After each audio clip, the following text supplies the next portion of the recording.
21 ତାରିଖ ଯାଏଁ କୁଆପଥର ବର୍ଷାର ସମ୍ଭାବନା। ରାଜ୍ୟରେ 22 ଯାଏଁ କାଳବୈଶାଖୀ। ଚାଲନ୍ତୁ ପାଣିପାଗକୁ ନେଇକି ସମ୍ପୂର୍ଣ୍ଣ ଅପଡେଟ୍।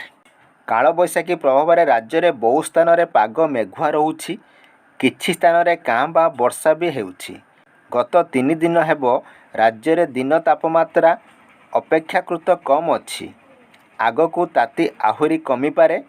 ଆସନ୍ତା 3 ରୁ 4 ଦିନ ପରେ ଦିନ ତାପମାତ୍ରା ଆହୁରି 3 ରୁ 4 ଡିଗ୍ରୀ କମିପାରେ ବୋଲି ପାଣିପାଗ ବିଭାଗ ଆକଳନ କରିଛି। ଆସନ୍ତା 22 ତାରିଖ ପର୍ଯ୍ୟନ୍ତ ରାଜ୍ୟରେ ବିଭିନ୍ନ ଅଞ୍ଚଳରେ ବିଜୁଳି ଘଡ଼ଘଡ଼ି ସହିତ ବର୍ଷା ହୋଇପାରେ।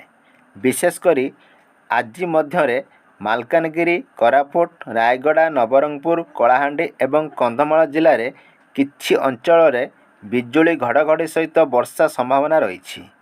ଉପରୋକ୍ତ ଜିଲ୍ଲାଗୁଡ଼ିକ ମଧ୍ୟରୁ କିଛି ସ୍ଥାନରେ ଘଣ୍ଟା ପ୍ରତି 30 ରୁ 40 କିଲୋମିଟର ବେଗରେ ପବନ ବହିପାରେ।